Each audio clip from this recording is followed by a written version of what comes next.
Assalamualaikum warahmatullahi wabarakatuh. Selamat pagi, salam sejahtera bagi kita semua. Shalom, Om Swastiastu, Namo Buddhaya, dan salam kebajikan. Perkenalkan, saya Dr. Gigi Ika Astrina selaku dosen tetap di Fakultas Kedokteran Gigi Universitas Sumatera Utara di Prodi S1 Ilmu Kedokteran Gigi. Video pembelajaran ini merupakan bagian dari pelaksanaan pernyataan diri dosen atau PDD dalam rangka pemenuhan syarat sertifikasi dosen ataupun disebut dengan SERDOS melalui UKT-PT atau Unjuk Kerja Tridharma Perguruan Tinggi. Nah, dalam kesempatan ini saya akan membawakan topik yang sangat penting dalam ilmu kedokteran gigi, yaitu pemulihan jaringan di kedokteran gigi, yang merupakan mata kuliah wajib pada semester 2 pada mahasiswa kedokteran gigi Universitas Sumatera Utara yang terdapat pada blok 8 dengan bobot 5 SKS. Mata kuliah tersebut sesuai dengan rencana pembelajaran semester atau RPS berbasis Outcome Based Education atau yang disebut dengan OBE. Melalui pembelajaran ini diharapkan nantinya mahasiswa dapat mencapai capaian pembelajaran lulusan atau yang disebut dengan CPL, yaitu CPL 1. Mahasiswa mampu mengaplikasikan konsep teoritis ilmu kedokteran gigi dasar dan kedokteran gigi klinik secara mendalam sebagai pertimbangan dalam melakukan tindakan kedokteran gigi dalam kasus simulasi berdasarkan konsep kedokteran dasar dan kedokteran gigi klinik secara umum. Nah, capaian yang harusnya nanti dicapai oleh mahasiswa itu nanti harusnya bisa mencapai CPL 2, yaitu mahasiswa mampu mengaplikasikan ilmu kedokteran gigi dengan memanfaatkan perkembangan teknologi informasi dalam penyelesaian masalah kesehatan gigi dan mulut pada kasus simulasi melalui upaya promotif, preventif, kuratif, dan rehabilitatif sesuai dengan karakter bintang. Nah, yang ketiga, mahasiswa nantinya setelah mengikuti perkuliahan ini bisa mencapai CPL 3, yaitu memiliki kemampuan analisis kritis berbasis epi dan praktis dengan kemampuan self-regulated learning skills yang mumpuni di bidang natural research, teknologi, and arts yang memiliki daya saing global, profesional, dan berjiwa entrepreneurship sehingga dapat beradaptasi dan responsif terhadap situasi yang dihadapinya. Nah, selain itu, setelah mengikuti mata kuliah topik pembelajaran pemulihan jaringan di kedokteran gigi, mahasiswa nanti harus bisa mencapai sub CPMK yang dituju, yaitu setelah mengikuti perkuliahan, mahasiswa mampu menjelaskan bagaimana mekanisme terjadi pemulihan jaringan dalam kedokteran gigi. Nah, topik ini sangat relevan karena sebagai calon dokter gigi nantinya mahasiswa harusnya bisa berhadapan langsung dengan berbagai kondisi luka jaringan di rongga mulut, baik akibat trauma, pencabutan, ataupun tindakan bedah sekalipun. Nah, metode perkuliahan yang dibawakan adalah dengan menggunakan pendekatan pembelajaran 3 komponennya, itu DIA. D itu delivery, I itu interaktif, dan A assessment. Nah, di mana mata kuliah ini nantinya terdiri dari beberapa poin. Yang pertama adalah ujian modul itu sebesar 40%, kemudian ada juga sistem case method itu 35%, di mana case method itu diambil dari nilai attitude, kemudian ada praktikum dan tugas individu yang totalnya adalah sebesar 35%. Nah, kemudian ada juga project based learning itu sebesar 25% diambil dari laporan diskusi kelompok mahasiswa dan tugas kelompok mahasiswa. Jadi totalnya adalah keseluruhan 100%. Oke, baik adik-adik ya. Hari ini kita akan melanjutkan perkuliahan kita dari perkuliahan sebelumnya. Sebelumnya perkenalkan, nama dokter adalah Dr. Gigi Ika Astrina ya. Hari ini kita, kalau ada yang tahu ya, kira-kira hari ini kita kuliah apa ya? Ya, silahkan. Siapa nama kamu? Oh, ya. Apa? Kuliah apa kita hari ini? Pemulihan jaringan dalam kedokteran gigi. Oke, baik sekali ya. Jadi hari ini, benar kata teman kalian adalah topik kita adalah tentang pemulihan jaringan di kedokteran gigi. Nah, kenapa kita harus belajar bagaimana pemulihan jaringan gigi? Pastinya kita harus punya tujuan. Nah, tujuan dari capaian pembelajaran kita adalah nanti harusnya kalian itu bisa memahami bagaimana mekanisme daripada pemulihan jaringan tersebut. Nah, untuk itu sebelum kita jauh membahas tentang pemulihan jaringan gigi, ada baiknya pasti kita bercerita tentang luka. Nah, ada yang tahu kira-kira apa Apa sebenarnya luka itu? Ya, silahkan. Apa itu luka? Kerusakan pada jaringan hidup yang dapat hidup yang terjadi secara cepat dan merusak. Oke, intinya adalah kerusakan, ya kan, baik itu sebagian atau seluruhnya yang bisa merusak bagian kulit. Begitu ya? Benar sekali bahwa luka itu adalah hilang atau rusak sebagian atau jaringan tubuh yang disebabkan oleh beberapa bahan, ya kan? Habibie, kira-kira apa aja penyebab daripada luka yang kamu ketahui? Penyebab daripada luka pada tubuh itu ada trauma fisik, Trauma fisik, benar sekali. Kemudian, ada trauma kimia atau yang disebabkan oleh bahan kimia. oke.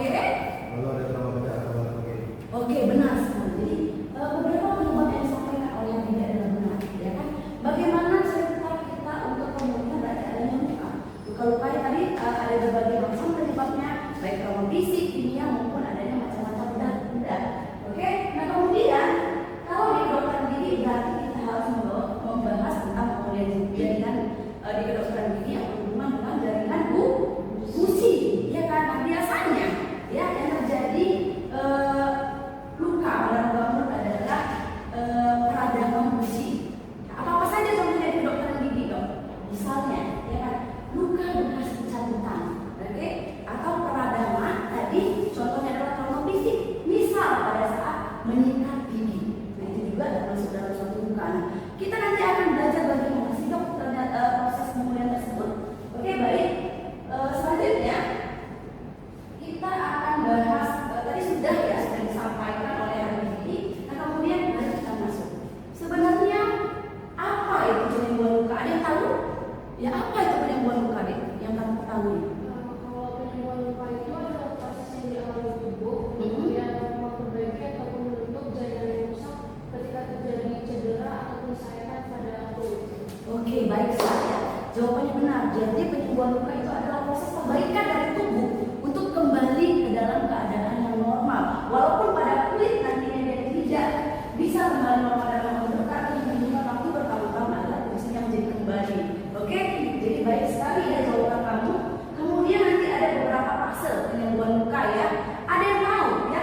Kalau kalian ini kan sebenarnya harusnya belajar ya. Sebenarnya kembali tahu bagaimana fase penyembuhan luka? Ya, siapa yang kamu? Ya, Ica. Ya, bagaimana proses penyembuhan luka? 3 fase, ya kan? Yang pertama adalah hemostatis dan inflamasi, benar sekali. Yang kedua, proliferasi, dan yang ketiga, maturasi, benar sekali.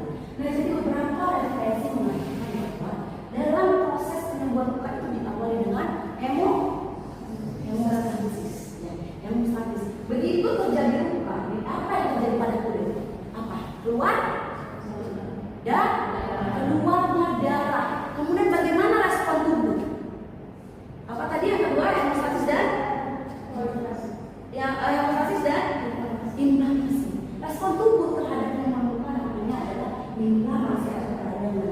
Tubuh mengeluarkan sel-sel yang namanya yang pertama untuk membunuh atau mematikan bakteri yang pada luka yang terbuka adalah sel neurofil. Nah, sehingga keluar proses inflamasi yang terjadi dalam tahap-tahap inflamasi.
Itu tadi sudah disampaikan adanya fase hemostasis, ya kan?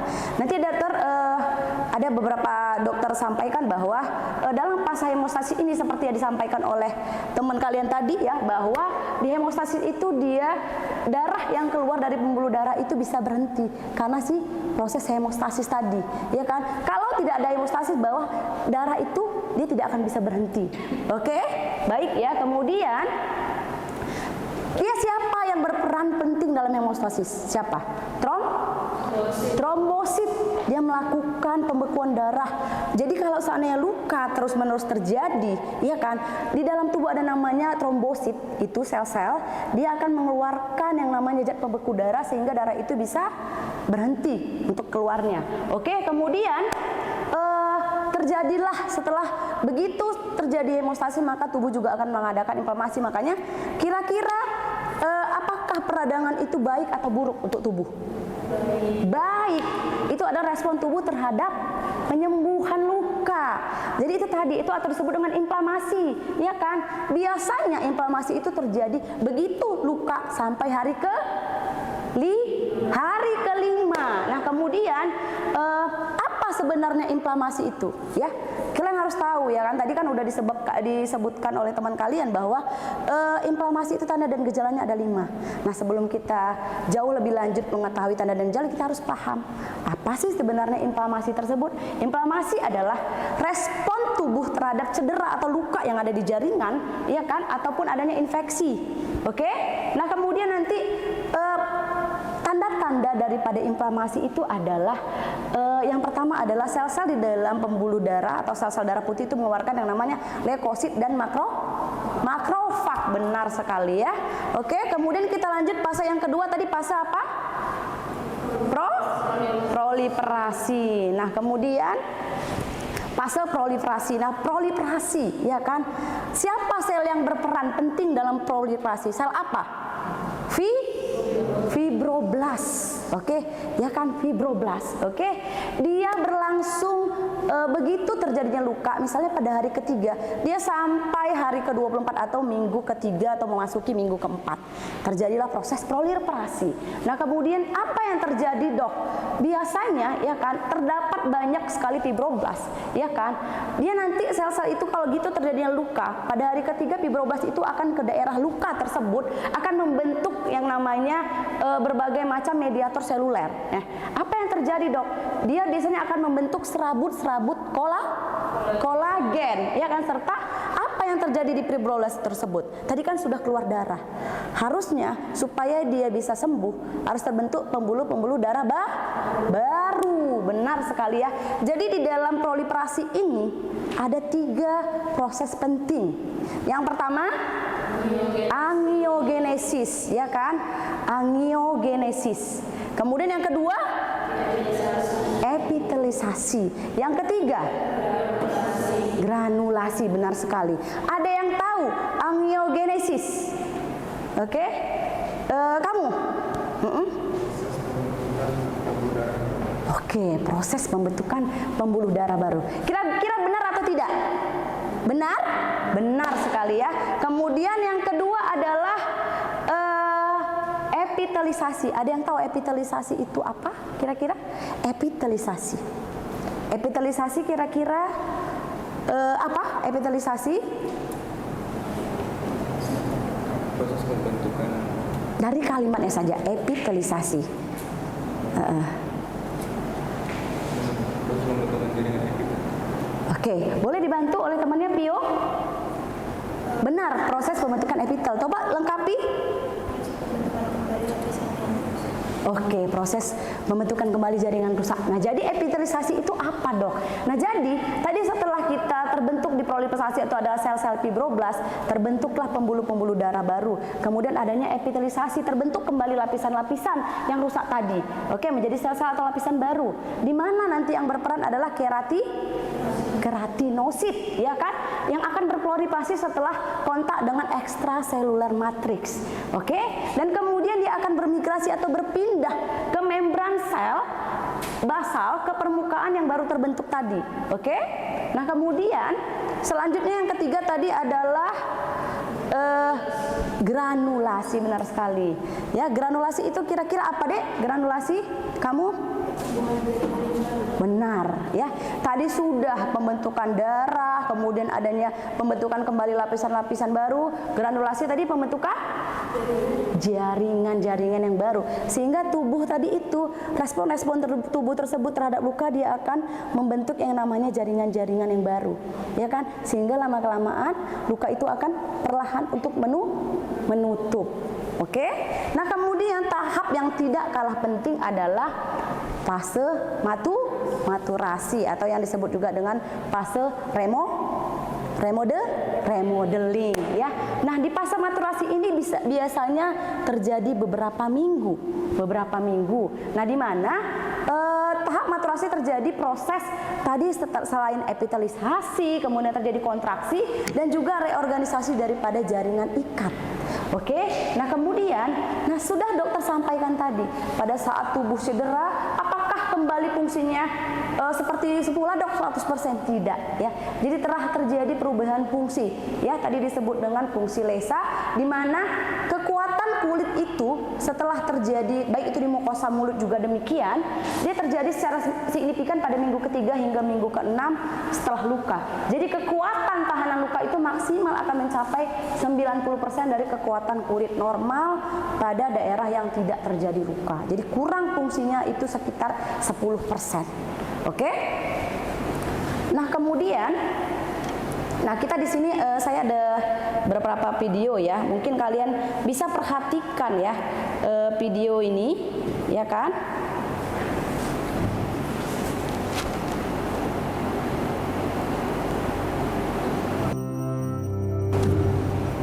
Oke, baik, ya. Di sini ada video tentang ilustrasi bagaimana mekanisme pemulihan jaringan itu terjadi dari awal mulai timbulnya luka. Ya, silakan dilihat. Characteristics. Much of this surface performs similar functions, such as sweating, feeling heat and cold, and growing hair. But after a deep cut or wound, the newly healed skin will look different from the surrounding area and may not fully regain all its abilities for a while, or at all. To understand why this happens, we need to look at the structure of the human skin. The top layer, called the epidermis, consists mostly of hardened cells, called keratinocytes, and provides protection. Since its outer layer is constantly being shed and renewed, it's pretty easy to repair. But sometimes a wound penetrates into the dermis, which contains blood vessels and the various glands and nerve endings that enable the skin's many functions. And when that happens, it triggers the 4 overlapping stages of the regenerative process. The first stage, hemostasis, is the skin's response to 2 immediate threats: that you're now losing blood and that the physical barrier of the epidermis has been compromised. As the blood vessels tighten to minimize the bleeding in a process known as vasoconstriction, both threats are averted by forming a blood clot. A special protein known as fibrin forms crosslinks on the top of the skin, preventing blood from flowing out and bacteria or pathogens from getting in. After about 3 hours of this, the skin begins to turn red, signaling the next stage, inflammation. With bleeding under control and the barrier secured, the body sends special cells to fight any pathogens that may have gotten through. Among the most important of these are white blood cells, known as macrophages, which devour bacteria and damaged tissue through a process known as phagocytosis, in addition to producing growth factors to spur healing. And because these tiny soldiers need to travel through the blood to get to the wound site, the previously constricted blood vessels now expand in a process called vasodilation. About 2 to 3 days after the wound, the proliferative stage occurs, when fibroblast cells begin to enter the wound. In the process of collagen deposition, they produce a fibrous protein called collagen in the wound site, forming connective skin tissue to replace the fibrin from before. As epidermal cells divide to reform the outer layer of skin, the dermis contracts to close the wound. Finally, in the 4th stage of remodeling, the wound matures as the newly deposited collagen is rearranged and converted into specific types. Through this process, which can take over a year, the tensile strength of the new skin is improved, and blood vessels and other connections are strengthened. With time, the new tissue can reach from 50 to 80% of some of its original healthy function. depending on the severity of the initial wound and on the function itself. But because the skin does not fully recover, scarring continues to be a major clinical issue for doctors around the world. And even though researchers have made significant strides in understanding the healing process, many fundamental mysteries remain unresolved. For instance, do fibroblast cells arrive from the blood vessels or from skin tissue adjacent to the wound? And why do some other mammals, such as deer, heal their wounds much more efficiently and completely than humans? By finding the answers to these questions and others, we may one day be able to heal ourselves so well that scars will be just a memory.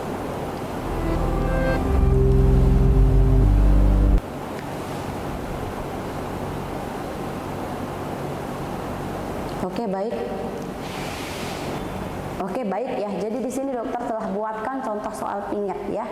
Dari pemahaman dokter ingin tahu apakah kalian itu memahami apa topik kuliah kita? Apakah kalian sudah paham betul tujuan kita untuk perkuliahan ini apa? Jadi dokter ada buatkan soal pingat ya. Yang pertama, seorang anak laki-laki berusia 10 tahun datang ke dokter gigi setelah mengalami pencabutan gigi sulung. Oke. 2 hari kemudian ibu pasien itu mengamati ternyata pembengkakan itu ada dan lapisan putih tipis di area bekas pencabutan. Tapi anak tidak mengeluhkan nyeri, ya kan? Apa proses alami yang paling mungkin sedang terjadi pada jaringan di area tersebut? A. Infeksi jamur. B. Pembentukan abses. C. Pemulihan jaringan melalui proses epitelisasi dan pembentukan fibrin. Kemudian D. Pembentukan karya sekunder. E. Pelapisan zat toksik dari pulpa nekrotik. Nah, dari soal tersebut kira-kira apa ini jawaban nomor 1? Ada yang bisa? Oke, silakan. Menurut kamu apa jawaban nomor 1? Pemulihan jaringan melalui proses epitelisasi dan pembentukan fibrin. Pemulihan jaringan melalui epitelisasi. Nah, kenapa kamu bisa sampaikan jawaban itu tersebut? Tentu ada alasannya. Silakan. Karena setelah penyebutan gigi terbentuk lapisan fibrin sebagai bagian dari proses penyembuhan alami yang diikuti epitelisasi tanpa gejala nyeri ataupun infeksi. Oke, benar sekali ya. Jadi saya harapkan kalian juga sudah paham ya. Jadi semuanya harus tahu bahwa di jawaban nomor 1 itu jawabannya adalah C. Pemulihan jaringan melalui proses epitelisasi dan pembentukan fibrin. 100 untuk kamu. Siapa namanya? Stefanus. Nah, kemudian kita lanjut lagi nomor 2. Ya kan? Seorang pasien laki-laki, oke, datang ke klinik ini usia 28 tahun. Datang ke klinik untuk perawatan setelah mengalami trauma ringan pada mukosa pipi bagian dalam akibat tergigit saat makan. 2 hari kemudian, tampak luka mulai mengecil dan tidak ada tanda infeksi. Manakah proses berikut yang paling berperan dalam fase penyembuhan awal luka mukosa? Yang A. Proliferasi osteoklas. B. Epitelisasi oleh sel-sel basal. C. Perlisisan tulang alveolar. D. Pembentukan abses intraoral. E.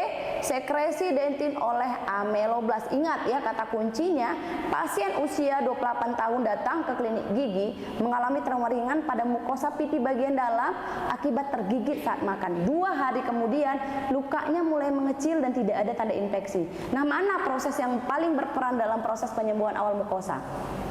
Ya, siapa yang bisa kira-kira? Oke, silakan. B. Epitelisasi oleh sel-sel basal. Ada yang jawabannya beda? Apakah semua setuju? Setuju. Oke ya. Kalau boleh tahu dokter, kenapa ya kamu jawab itu B? Karena pada fase penyembuhan awal mukosa, sel-sel basal epitel bermigrasi dan berproliferasi untuk menutupi permukaan luka. Oke, baik sekali jawabannya. Nah, kalau kita lihat pada soal, gitu terjadi luka 2 hari kemudian dia akan terbentuk, ya kan? Sudah mulai mengecil dan tidak ada lagi tanda-tanda infeksi. Berarti jawabannya adalah terbentuk yang namanya epitelisasi oleh sel-sel basal. Benar sekali ya. Jadi mungkin itu dulu ya yang bisa saya sampaikan. Saya rasa apakah ada pertanyaan? Semuanya sudah jelas? Jelas, alhamdulillah. Baik, kalau tidak ada lagi pertanyaan, mungkin kita ada tugas ya. Ada tugas untuk kalian buatkan satu diagram ya, diagram ataupun alur bagaimana proses terjadinya penyembuhan luka tersebut. Nah, itu diambil dari jurnal ataupun textbook dengan bahasa yang kalian sendiri, ya kan, yang kalian ambil, bahasa yang kalian baca dari jurnal ataupun textbook, itu akan dikumpulkan dengan G Drive, ya kan, melalui email saya. Nanti akan saya bagi kepada ketua komting di kelas kalian. Mungkin demikian dulu kuliah hari ini ya. Jika tidak ada lagi pertanyaan, mungkin kita akhiri topik hari ini. Kalau seandainya ada yang mau ditanyakan, mungkin bisa datang ke departemen saya. Saya akhiri kuliah hari ini. Wassalamualaikum warahmatullahi wabarakatuh. Selamat pagi semuanya. Sebagai seorang dosen, kita tidak hanya berperan sebagai pengajar, tapi juga sebagai peneliti dan pengembang ilmu pengetahuan. Untuk itu, saya yakin bahwa pengajaran yang baik harusnya selalu terintegrasi dengan hasil-hasil riset terbaru. Oleh karena itu, dalam setiap proses pembelajaran, termasuk topik ini, saya senantiasa menyelaraskan materi ajar dengan perkembangan riset terkini, baik dari hasil studi yang saya sendiri maupun dari literatur ilmiah internasional maupun nasional terakreditasi. Nah, dengan cara ini, mahasiswa tidak hanya mendapatkan pengetahuan dasar saja, tapi juga bisa dilatih berpikir kritis dan ilmiah. Nah, di mana berpikir ilmiah adalah suatu kompetensi penting untuk menjawab tantangan dunia kesehatan di masa depan. Semoga video ini tidak hanya menambah wawasan, tapi juga menginspirasi untuk terus belajar, meneliti, dan mengabdi melalui pendidikan. Saya Ika Asrina, wassalamualaikum warahmatullahi wabarakatuh.